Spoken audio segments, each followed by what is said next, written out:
Hi, you guys. Are you going to be a quiet audience or are you going to be a noisy audience? A noisy? That was a very quiet, noisy audience. I'm excited to be here. I hope you all are too. Again, my name is Andrea, and I work with the U.S. Mission to ASEAN. And before I introduce our amazing speaker, I just want to reiterate a little bit about YSEALI, Young Southeast Asian Leaders Initiative. So who remembers what you just learned about YSEALI? When was it started? 2013.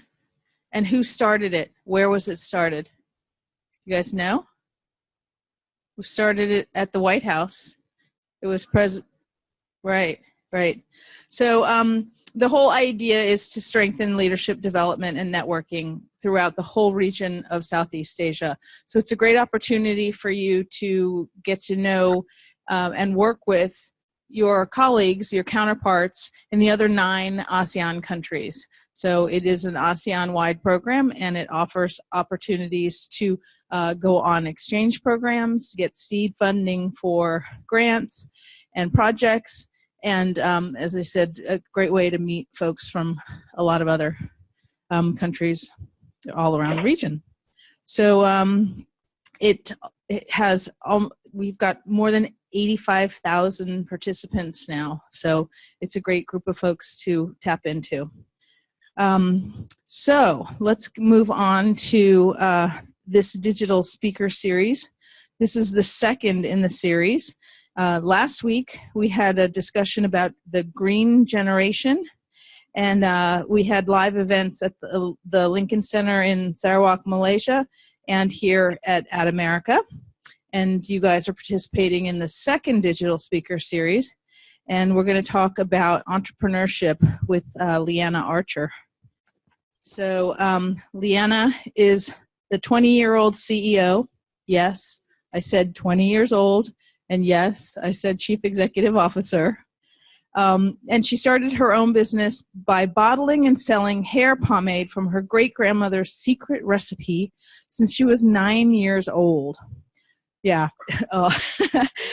So originally she was selling only to close friends and family, but now she has a wide variety of customers. So she's an amazing inspiration and a great role model. And I think she'll be a great resource for you all who are interested in starting ideas of your own. So in addition to her business, she also started the Leanna Archer Education Foundation in 2008. She's only 20 years old now, so think about that.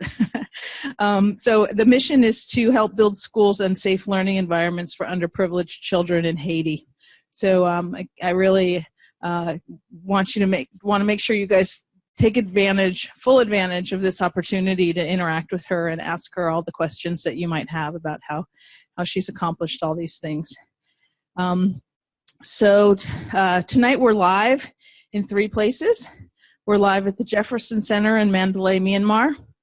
Hi, you guys. I was hoping we would be able to see you on the screen, but we'll say hi to you anyway. University of Malaysia, Kelantan in Kelantan, Malaysia. Hi, you guys. And right here at America in Jakarta. All right.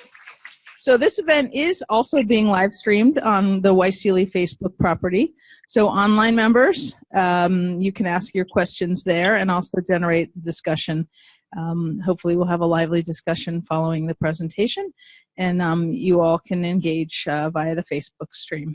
So again, welcome very much to our second digital speaker series. I just want to thank and congratulate the team who put this all together. We're sitting right here in the front, and our friends from America. So Melinda, Novi, and the folks back in Washington who are also involved in making this happen. So, you guys are the young leaders here in ASEAN, and you are the ones who are going to ensure the bright future for Southeast Asia. So I really do, again, encourage you to take full advantage of a tremendous resource, both in YSEALI and in the speaker that we are about to hear from. So welcome, and thank you very much. Thank you, Ms. Andrea. Let's just start the event. Please welcome our moderator for today, Putra Aditya. Thank you, Audrey. Good evening, everyone. Welcome to our second YSEALI Digital Speaker Series. We're about to start hearing and listening to an inspiring story with Liana. But before that, I would like to introduce myself. My name is Putra. I work as a YSEALI coordinator here at the U.S. Embassy Jakarta. And today I will be with Nalindra. She's the YSEALI coordinator for U.S. Mission to ASEAN. And today's we're going to hear an inspiring story. Please do ask if you have any questions for you in Mandalay, Myanmar, and also in Kelantan, and also here in Jakarta. We will have a live question and answer session later. And for all of our friends, YSEALI members all across ASEAN who cannot make it to any of those three places, you can also live stream in Facebook and then type in your questions. So we will read out your questions. And then you can also make it trending topic in Twitter. You can tweet using the hashtag YSEALI Talks. So I would like to see if Liana Archer. So that's our friends from in Kelantan. Hello, Kelantan. Hi. And then, okay, so do we have Mandalay? Mandalay? Is Mandalay there?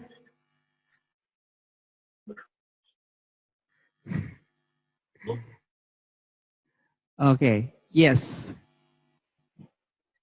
We're still waiting, yeah. So Indonesia, Malaysia. Last week we have a connection with Lincoln Center in Sarawak, Malaysia. Now we have University Malaysia at Kelantan, and then at America. And then now we also wants to check our friends in Mandalay, Myanmar at the Jefferson Center. We have Jefferson Center, yes? Yes. Okay, we can hear Jefferson Center. Hi, Jefferson Center.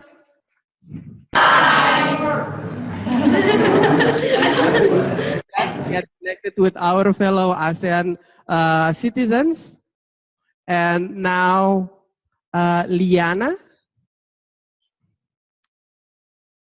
Good evening, everyone. How are you? Hi, Liana. We're doing Hi, good. how So, are you?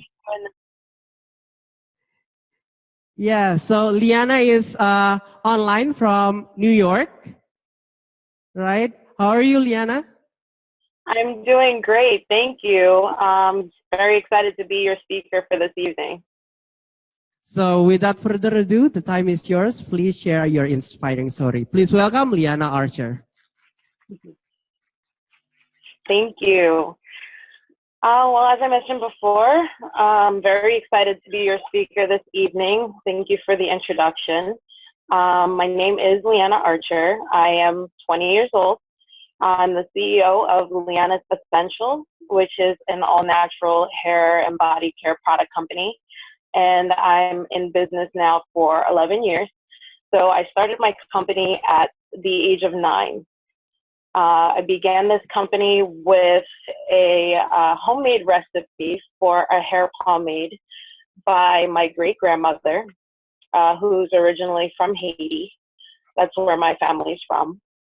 And this product that I used to begin my company was something that I grew up with. It was something I was familiar with, and it was something that worked well for me and my family members. Now, of course, at the age of 9, it never occurred to me or was an idea of mine to become the CEO of a company, much less know what it is or what it means to be a chief executive officer. But my story is very, I guess, unusual in the way that I began. This product was, like I mentioned, 100% natural, and I did not know the importance of that until I started to see the results that it was giving me and affording to me. And through the years, I began getting approached by people who were in my life, my friends, my neighbors, my people I would interact with at school, and even strangers in public areas, simply walking through a mall or supermarket. And people would ask me, what do you use in your hair and where can I find these products? So I would never really know how to explain to them what exactly it is that I use, of course, because it was a product that was exclusive to me and my family. But over time, I started to really think, obviously something was working with the product and the way that I was using it, and so many people were interested in using it. So I would think, this is a perfect opportunity to make it available to those who want to try what I'm using. And so before it dawned on me to actually turn this into a company, I really just wanted to make it available. So I used this product, and at the time, my younger brother was still eating out of baby food jars. So I would collect those. And when I would have enough, I would fill them up and I'd give them out for free to anybody who would stop me and ask me for, products. And after time went on and people were able to use the product themselves, they would actually come to me and hand me money up front and say, I'm not sure how much this is going to get me, or if you even sell this product, but I'm willing to pay for it. So that's really how Liana's Essentials began. And from there, I had to learn how to make the product, of course. And I've since then expanded my company into a line of 8 different products. And we are gradually expanding into beauty care. We have anything that ranges from, hair oil treatments to shampoos and conditioners, and the line is continuously growing.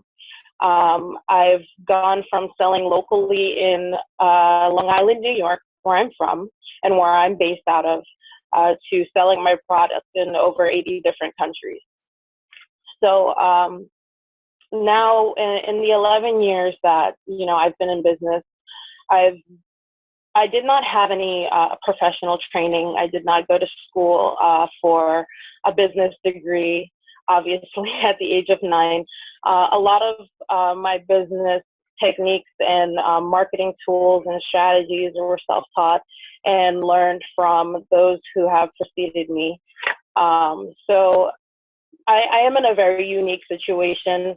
But that being said, my unique situation just goes to show and serve as an example, that entrepreneurs are made in all different shapes and from different walks of life. And a lot of times entrepreneurs are created without even knowing that they are an entrepreneur, or knowing that they have the ability to be able to, grow their own brand and build a company from the ground up.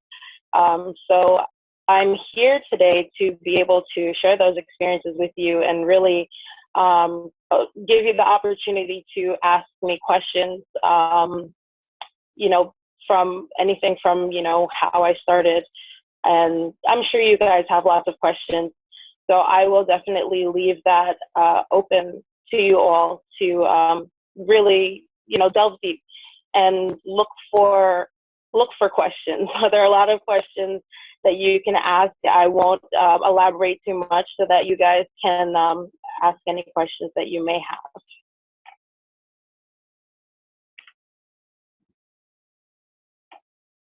Inspiring story from Liana. So we're going to move on to the question and answer. Do we have any questions from our friend in Mandalay at the Jefferson Center, Mandalay, Myanmar? We're going to Mandalay.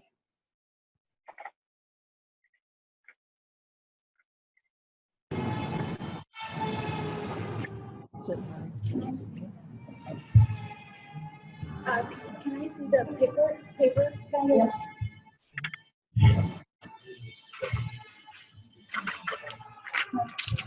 Hello. Yeah, on. Hello. Hi. Hi there. How are you? Hi, Liana. I'm Jazz from Myanmar. I have a lot of questions for you. The first one is, you started Liana Central Hair Product Business when you were 9 years old, which is amazing. And you got the idea from your great-grandmother. So I would like to know, back then when you were 9 years old, how did you realize that this can be a successful business? Like, did you see this coming? Did you see this far? Thank you.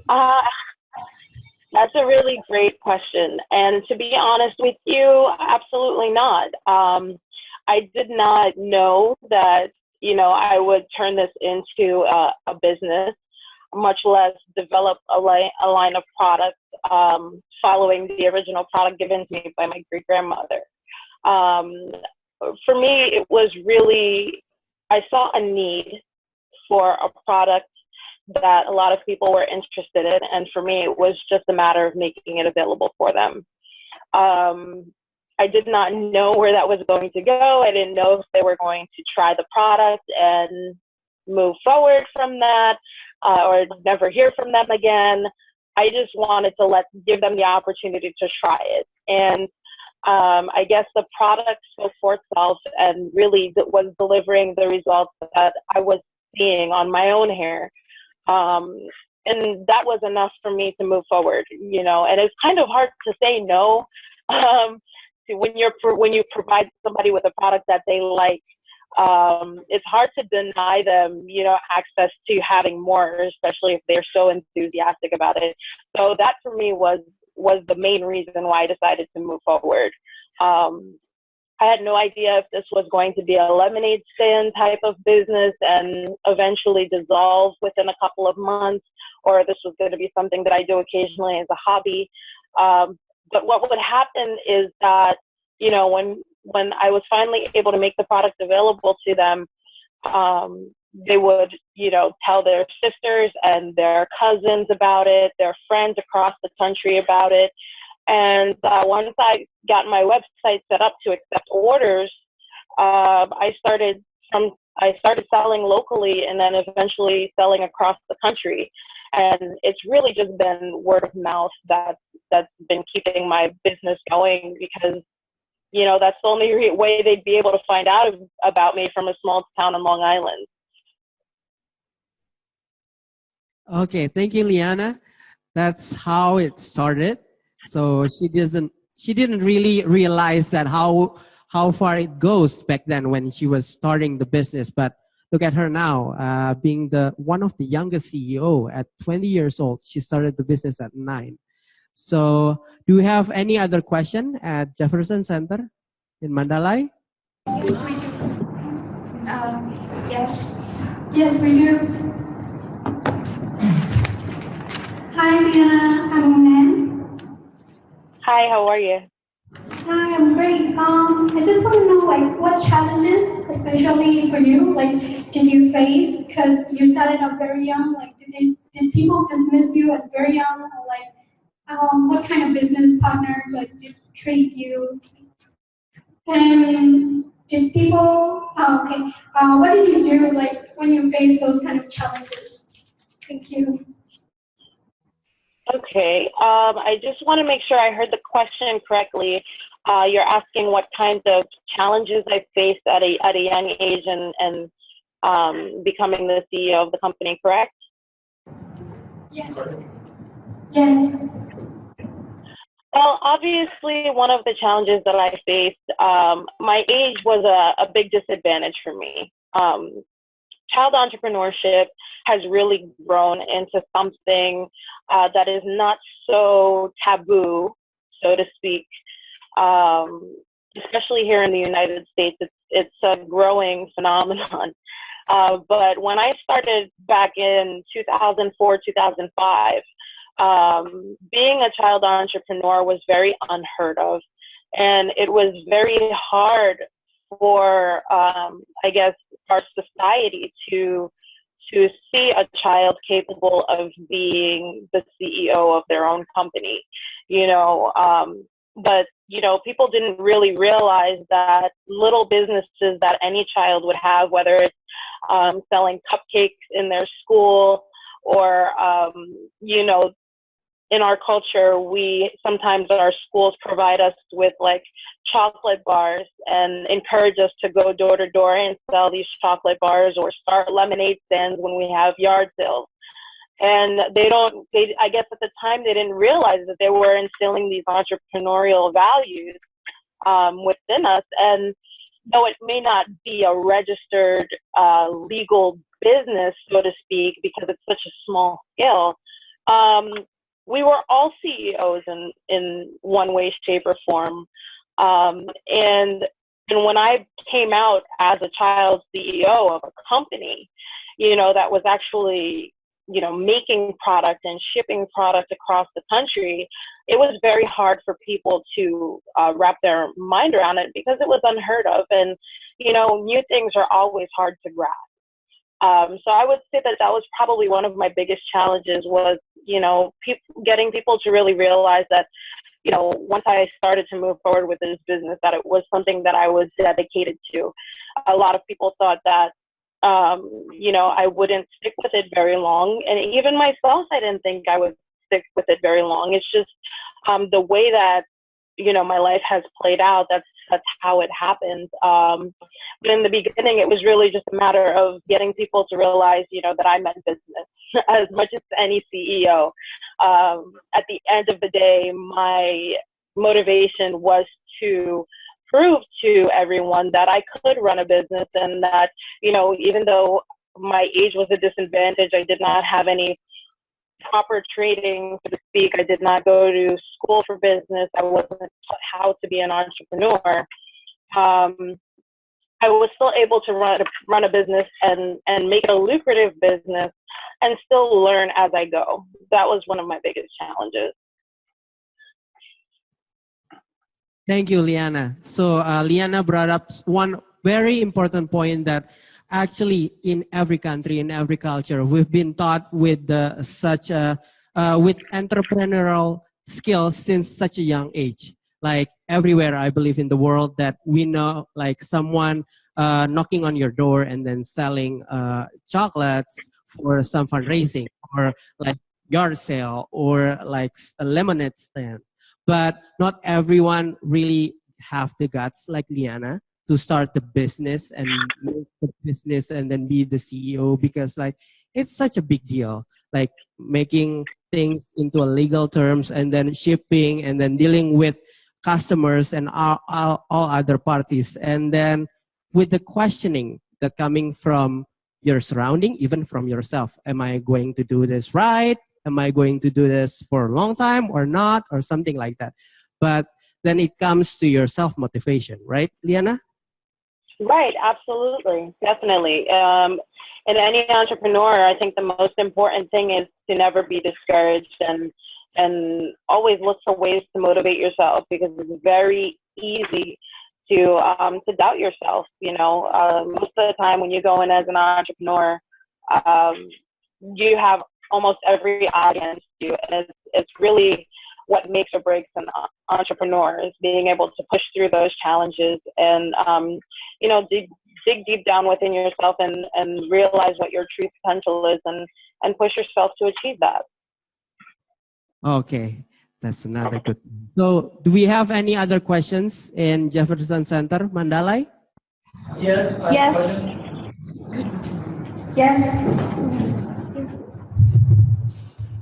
Hi, I'm Sam from Mandalay, and I have a question about the ingredient. So, have you ever faced any challenge on your ingredient? Like, if you're famous, people usually claim that like you don't have to put some chemicals or those ingredients. So, have you ever like faced any challenge about your ingredient, and have you ever think about like change the ingredient? Okay, thank you. I'm sorry, if you could just repeat that question for me. The feedback was a little a little scratchy. So it's about the ingredient. So have you ever faced any challenge on your recipe or those ingredients that you put in your product? Like those, have people ever told you about like you put some chemicals in your product which tell us is natural? Is it clear? So the question is, as far as the ingredients challenge on being all natural, do I use any chemicals to preserve the product? Is that the question? Yes, no answer. It's good. Okay. Fortunately for me, the product, even though the product is all natural, there's a process in which the products are formulated and created that affords me to not have to compromise its composition as far as being all natural. My products are still 100% natural, and I have not ever had to use chemicals to preserve the product. The only thing, maybe my products do not have the same shelf life as over-the-counter products that can be found in any store that are preserved with chemicals. So instead of having maybe a 5 or 10 year shelf life, my products will have a year or 2 year shelf life, depending on the product. But I feel like the fact that my products are 100% natural is really what affords me the opportunity to still be a part of such a huge industry. There aren't very many products that are completely natural or as natural as they claim to be. And that's really why my customer base is a very loyal one, because those who are conscious of the things that they use on their bodies and really want to go that extra mile to use natural products on their bodies. There are very few companies that provide products like that. So it really comes down to the process for me. In my own experiences, a lot of my products can be formulated in a couple of different ways, but their shelf life is determined by how we formulate them. Okay, thank you, Liana. So I heard that we have one more question from Jefferson Center in Myanmar before we move on to Jakarta. So Mandalay, your question? Hi, nice to meet you. I'm Maurice Liefeld by Entrepreneurship. And I would like to know what is the most important thing to be a successful entrepreneur? I'm sorry, can you ask that question one more time? I would like to know what is the most important thing to be a successful entrepreneur? Would the moderator be able to the question translate that message back? I think the feedback from the speakers is different here. Yes, the question is, what is the most important thing to be successful entrepreneur like you? What is the most important thing to be successful? The most important thing to be a successful entrepreneur? Yes, sure. I think the most important thing to become a successful entrepreneur is to first determine what success means to you. For me, success is anything that I can accomplish that I probably would think that I wouldn't be able to accomplish. I see success in all different levels. So success for me can be developing a new product. As a success for me can be making a headline. And secondly, I think the most important thing to be successful is to be constantly willing to learn. Because in my own experiences, no matter how far you come as an entrepreneur, there's always ways to better yourself and better your product, and to listen. Whether you are somebody who provides a service or a product, it's important to listen to your consumer. Because at the end of the day, your consumer is the reason why you are successful. And the third most important thing for me it would be to embrace failure, as a huge contributor to success. It doesn't happen overnight, and that's important to remember. A lot of times, it's very easy to want success to come and to not know why it hasn't come yet, but it's important to see failure as a stepping stone. If nothing else, you learn how not to do something, and you use that to be able to move forward and apply to your future endeavors. Failure in the beginning for me was very hard to accept, especially because I was very young.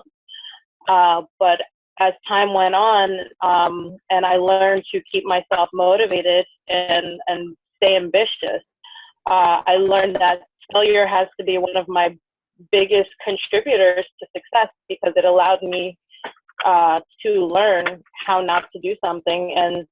And if not for that, I probably would not be as successful as I've been able to become.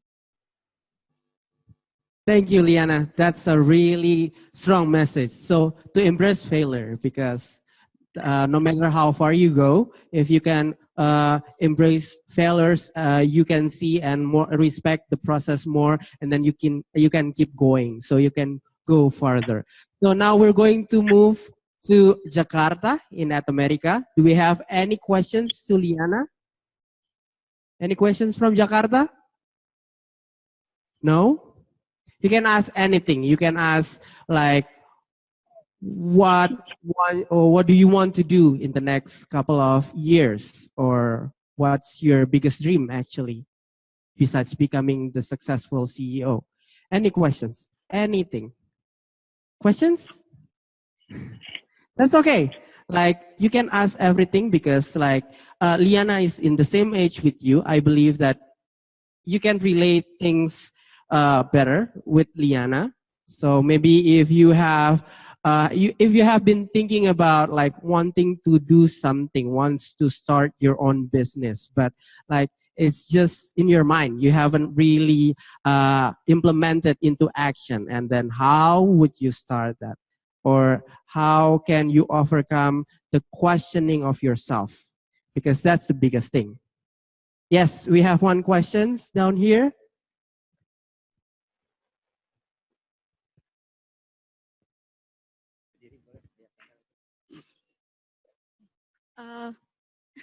My question is, what is your motivation? I think when we are young, we don't focus in one item, right? And then how can you do that? You can focus in your product. Thank you. Okay, I don't quite understand the question. I was able to make out what is my motivation. Yeah. I would say that my motivation comes from, those that I hope to be able to provide my product and service to. So if for some reason, I'm unable to find enough motivation within myself, and it happens, it definitely does happen, and it happens more often than most people would think. Motivation really comes from, those you wish to help and those who are your target demographic. So in my case, my motivation comes from, my consumers that are very, health conscious and very aware of what they use on their bodies, and are very adamant about using natural products. My motivation comes from them because I know, how hard it is to find products that are truly natural. And a lot of them, relay the message that if my products were not on the market, it would be very hard for them to find natural products, especially in our country. So that's where a lot of my motivation comes from. And apart from the consumer aspect, a lot of my motivation also comes from, people like yourself, aspiring entrepreneurs. I stay motivated because I feel that It's my duty as an entrepreneur to be around and serve as an example for you all who wish to, become involved in business in one shape or form, one way, shape, or form. Whether it's your own businesses that you want to start, or if you want to support somebody in your life who's interested in becoming an entrepreneur, people like myself we represent what entrepreneurialism is all about. And my motivation comes from being able to share my story and share my experiences with people like yourselves, and hopefully contribute to your journey. Okay, so what is Liana's motivation to keeps her going is to find something that related very close to her, like the consumer are the one that related to her, like how the consumers needs the product so bad as so she keeps going. And then maybe that can be also implied to us if we want to do or start our business, find something that really close to us. So it's don't take things too big at the first time. Maybe just start by the small things that is closest to you. Maybe from that, even though you find a really hard time, then you can go back to yourself and then start telling yourself, like, why did you start at the first place? So you can rise up above and then keep going with your business. Do we have any other questions in Jakarta? Yes, we have up there.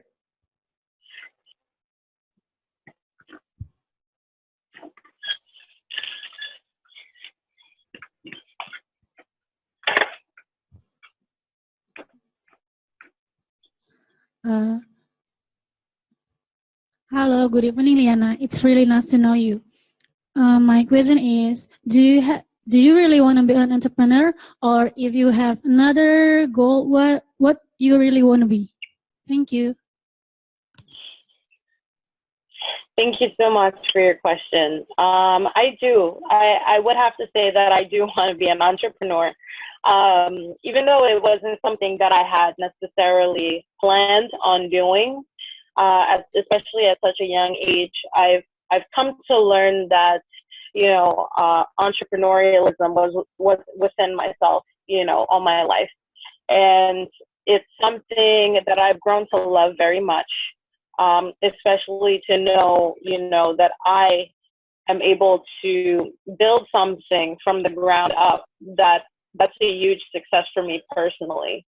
So I do love being an entrepreneur. But it's important to remember that, just because you're an entrepreneur does not mean that you're limited in other things that you wish to accomplish. A lot of entrepreneurs have their feet in different industries, or they have their feet in different projects. So for me, apart from being an entrepreneur, I'm also a philanthropist. As you heard a little bit about me in my introduction, I do have a foundation in Haiti, and my goal is to be able to give back and eventually, be able to build a school to afford, underprivileged children the same opportunities that were given to me, to even think that I could become an entrepreneur.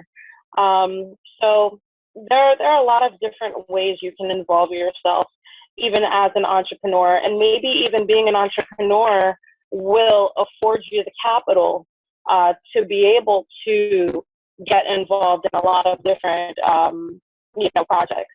Apart from being an entrepreneur, I'm a public speaker and motivator, which is why I have the opportunity to be able to speak with you this evening. So, being an entrepreneur has not limited me in any way. If anything, it's exposed me to a lot of different opportunities, and exposed me to a lot of different walks of life, like the same way that I'm speaking with you this evening.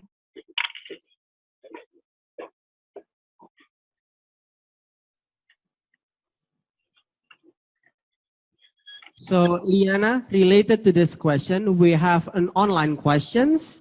So I will read out the questions. Dino from Brunei.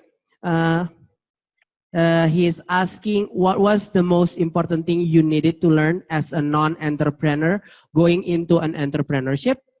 Since you mentioned that you hadn't studied business, and King Radaza from the Philippines asks, do you have plans of doing professional business training to maximize the full potential of your business? Right. So the first question, can you relay the first question back to me? Okay, the first question is what was the most important thing you needed to learn as a non-entrepreneur going into entrepreneurship, since you mentioned that you hadn't studied business before?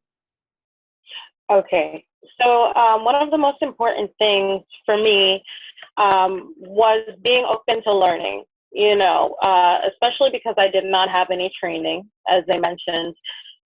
It was very important for me to really go out of my way to learn about, this industry, being an entrepreneur.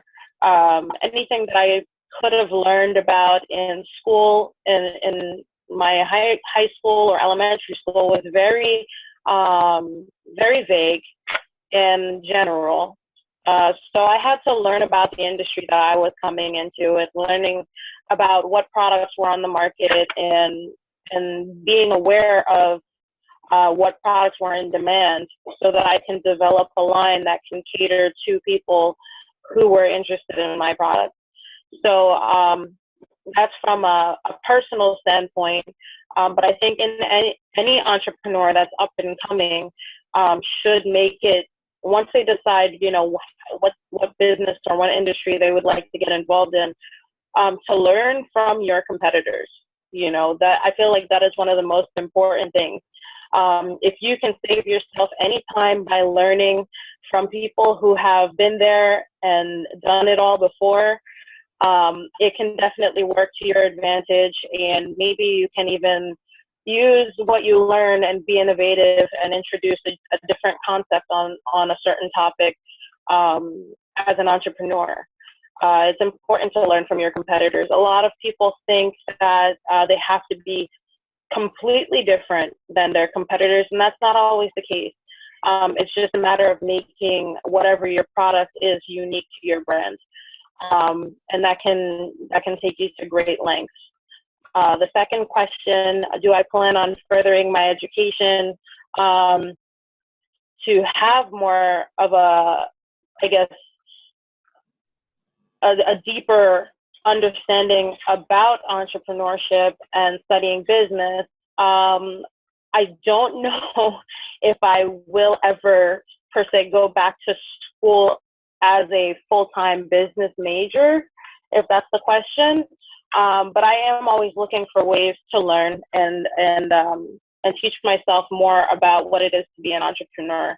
As I mentioned earlier, there are always ways to learn and expand your knowledge as a business person, and especially nowadays, the times are definitely changing with different technology and social media. There are different marketing tools and different ways to promote your brand. And, I'm always looking for ways to learn about that, whether that be taking a few classes as an entrepreneur, or, visiting workshops or going to different networking groups. That I feel is another great way to learn. You don't necessarily have to go to a university to learn how to be an entrepreneur. There are a lot of resources out there, such as workshops and different networking events that will teach you, especially firsthand from other people's experiences. That being said, if you are a business major or you are in school, definitely don't sell yourself short in there either, because there's a lot that can be learned from, from your university as well. It just depends on your learning style and how you adapt yourself to the information that you're learning. Whatever works best for you is how I feel you should approach expanding your knowledge on being an entrepreneur. Thank you, Liana. So we're going to move to Kelantan, Malaysia. Do we have any questions? Hi, Liana. Hi. All right. My name is Nori Shastan. So my question is, how do you handle the consumer's perception that every beauty product founder themselves, they have to be perfect, flawless, and look like a supermodel? Thank you. Can you read that? Can you ask me that question again? I'm sorry. It's okay, it's okay. All right. Okay, I repeat. Huh? All right. The question is, how do you handle the consumer's perception that every beauty product founders themselves, they have to be perfect, flawless, and look like a supermodel? Can you hear me? I can hear you not very well. Oh, okay. Can I repeat it for you, Liana? It's okay. All right. So, all right. The question is, how do you handle, okay, how do you handle the consumer's perception that every beauty product founders themselves, okay, is that you, is that, all right? They have to be perfect, okay, look flawless, and look like a supermodel. Thank you. Okay. This is more of a body image problem. A situation where people say that you have to be beautiful, only then you can have a product. Can you make that one? Okay, Liana, I'll read out the question. So how do you handle the consumer perception that every beauty product founders themselves have to be perfect, flawless, and look like a supermodel? All right.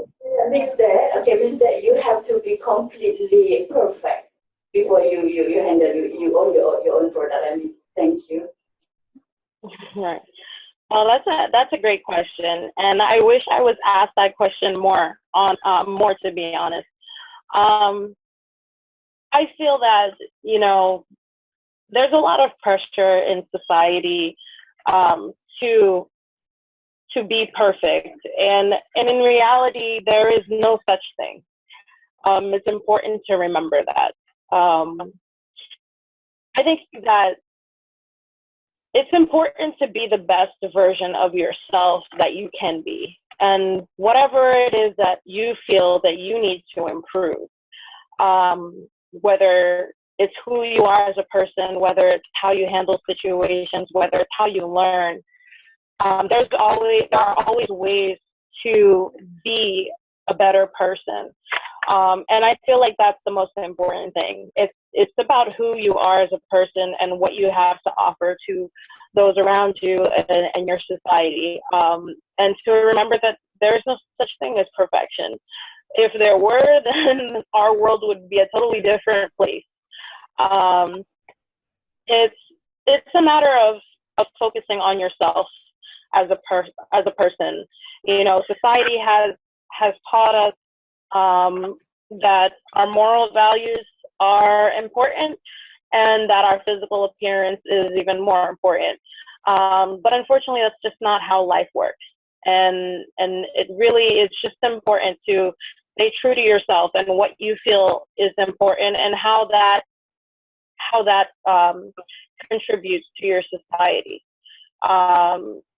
I say just focus on being the best person that you can be and look for ways to better yourself in ways that you feel that you should better yourself, not cave to what society wants you to be. Be who you are, because that's the greatest justice you can do for yourself. Okay, that's a really great answer. Thank you, Liana. So do we have other questions from Kelantan?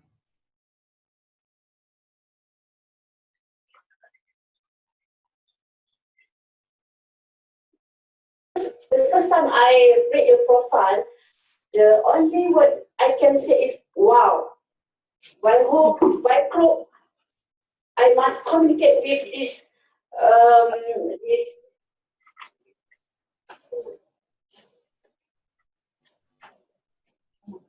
I hope I must communicate with this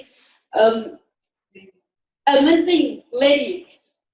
So thanks God, I just not can just say hi to you, but the organizer give me an opportunity to ask you a question.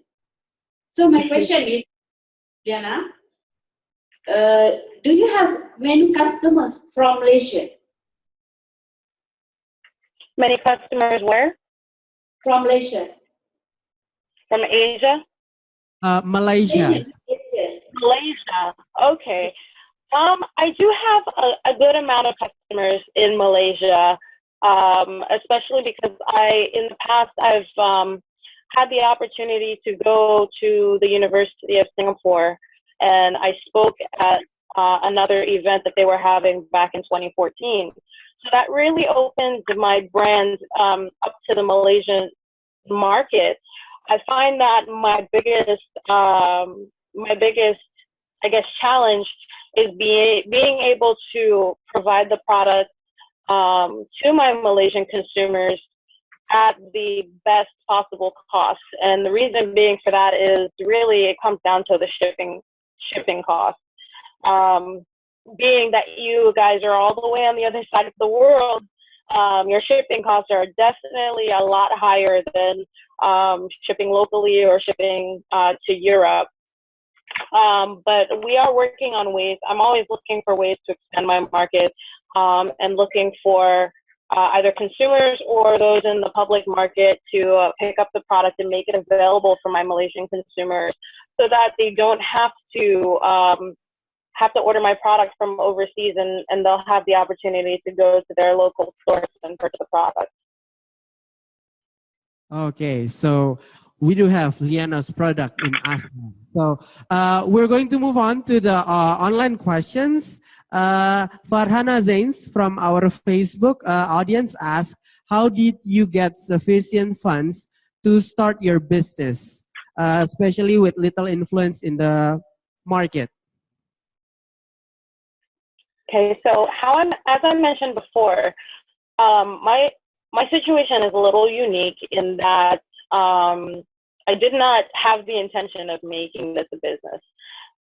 So a lot of my customers, my initial customers, were the ones who provided me with the startup funds to be able to make this product available. So anybody who was interested in the product would pay for the product up front and wait for me to use that capital to provide them with the product, which is very similar to what we have today, Kickstarter. And for those of you who aren't aware of how Kickstarter works or what it is, it's an online, I would see it as a form of social media, and it's spread around a lot of different social media platforms where an entrepreneur can show a video or pictures of products that they hope to introduce to the market, but doesn't necessarily have the startup capital to do that. As opposed to going to a bank for a loan, they get their funding directly from their demographic, their target demographic, and their consumer that will purchase the product. So if I were to go on Kickstarter, I would make a video about my products and what makes them unique and why the consumer would love these products. And anyone who's interested would donate money to me to be able to make this product available to their market. And in return, they would maybe receive a huge discount on their first purchase, being that they contributed to making the product available in the first place, or they've received free product in there once it becomes available. So before Kickstarter existed, that's really how I became available in the market.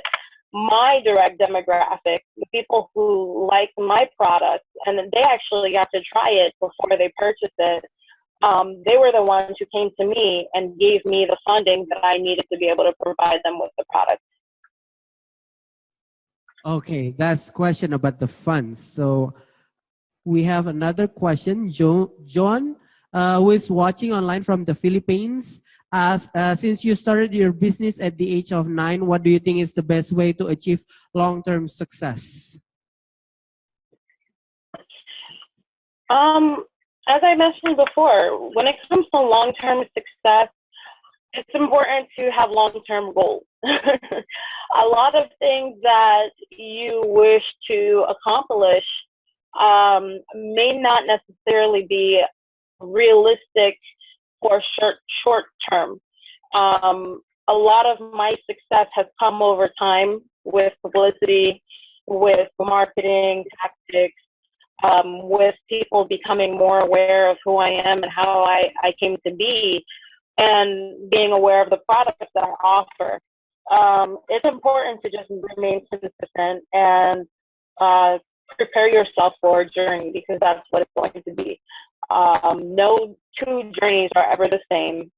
And what may come, I guess, easy in one way may not be so easy as time goes on. You know, I've had to constantly adapt my company with the changing times, you know, and that's what allows for me to have long-term success.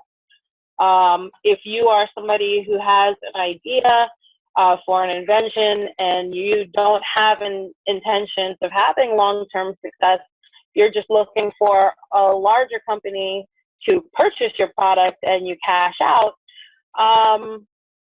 it's definitely going to be a different experience than somebody who wants to grow a business from the ground up and stay in control of that business. And with that comes a lot of discipline, and really just staying true to your original values. So as time goes on, you're always going to be looking for ways to save yourself money in order to maximize on your capital. But at the end of the day, sometimes those compromises aren't worth what you'd be losing out in the long term, because the extra expenses that you may be putting into your company may be the reason why your consumer stays your consumer. Okay, that's the questions online. So before we end this discussion, I would like to ask, do we have any other questions? Any more questions from Jakarta? Yes?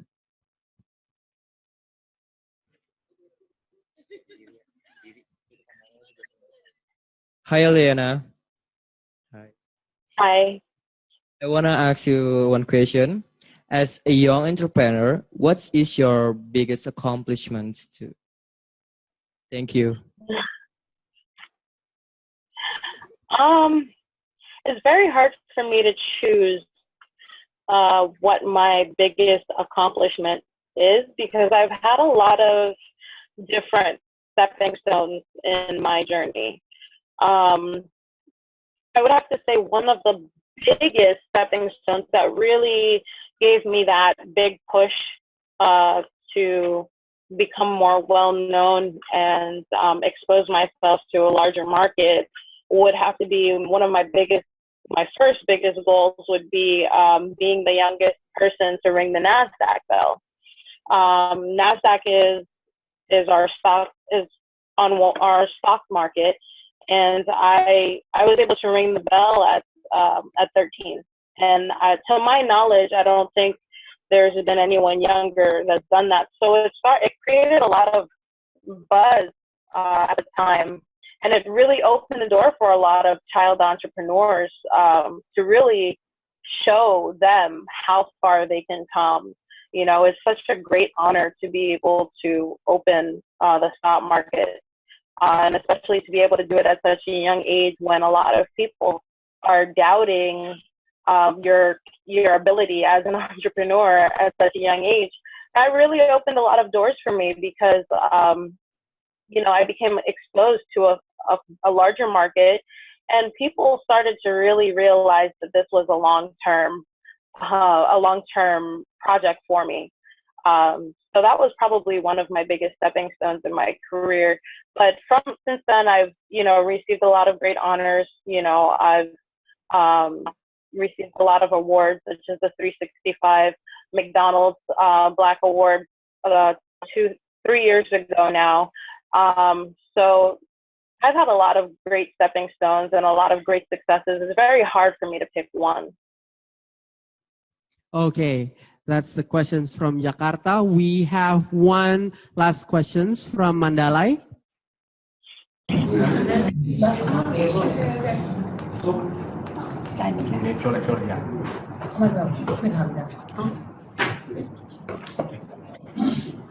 Hello.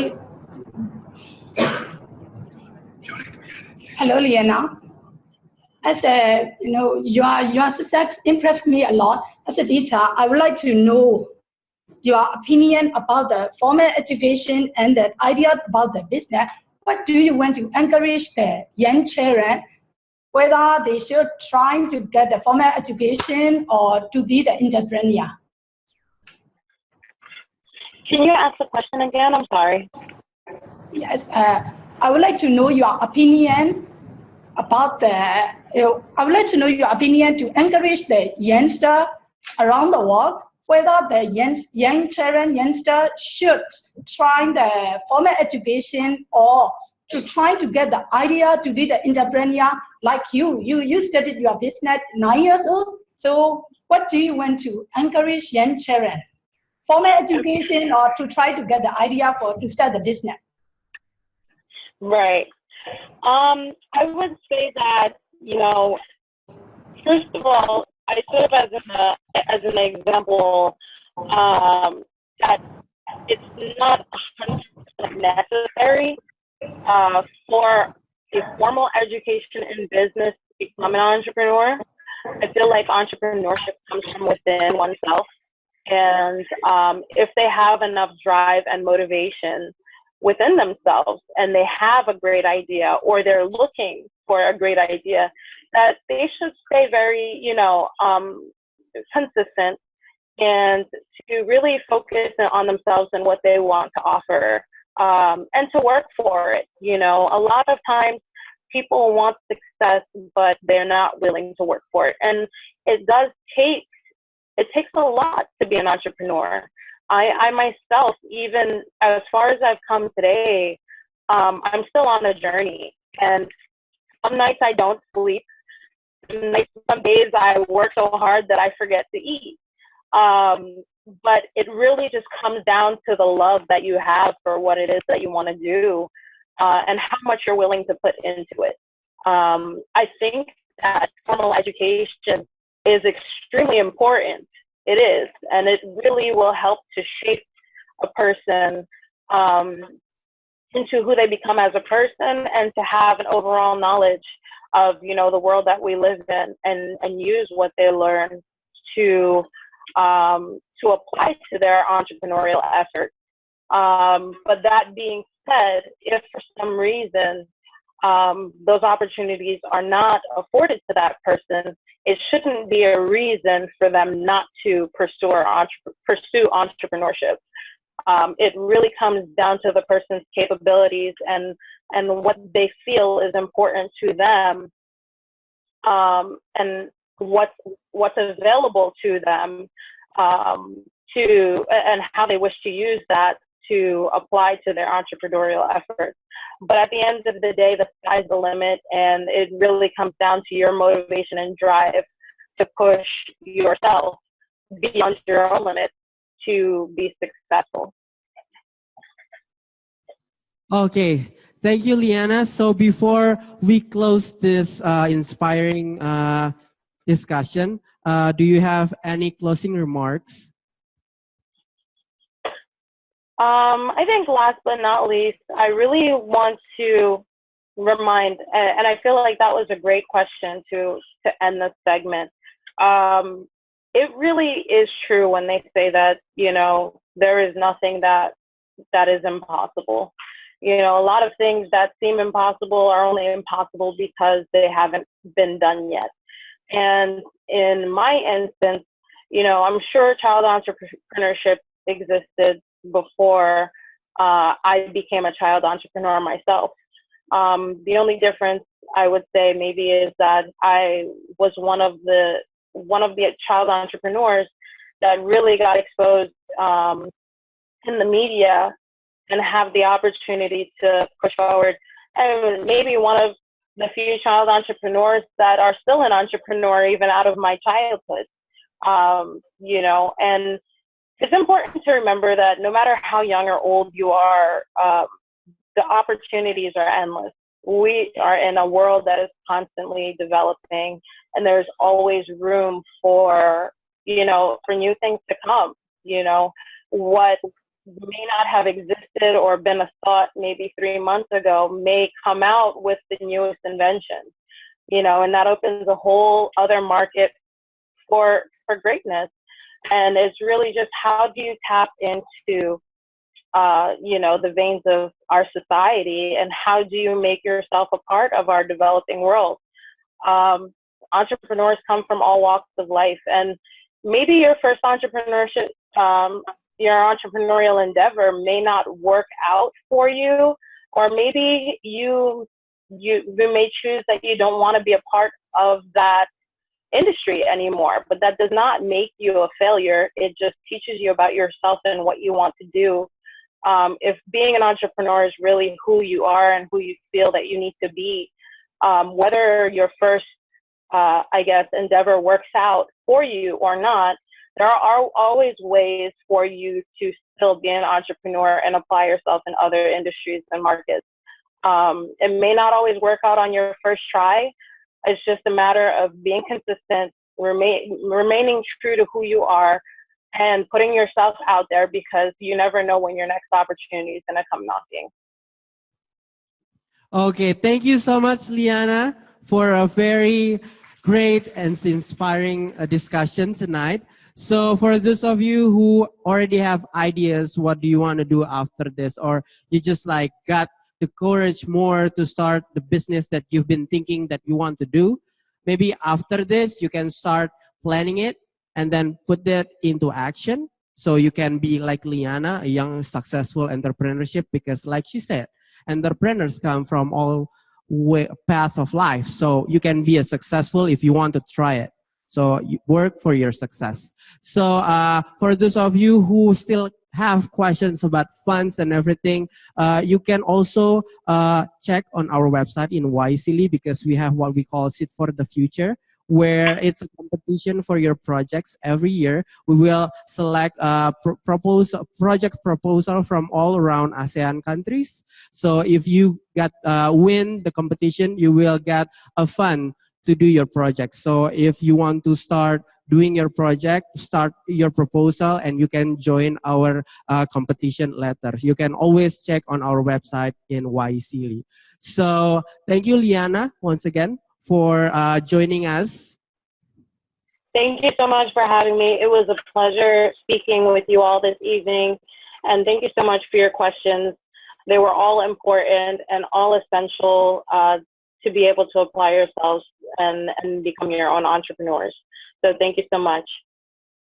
Thank you, Liana from New York. And I would like also to say thank you to our friends in Mandalay, Myanmar, and also our friends in Kelantan, Malaysia. Thank you so much for joining us.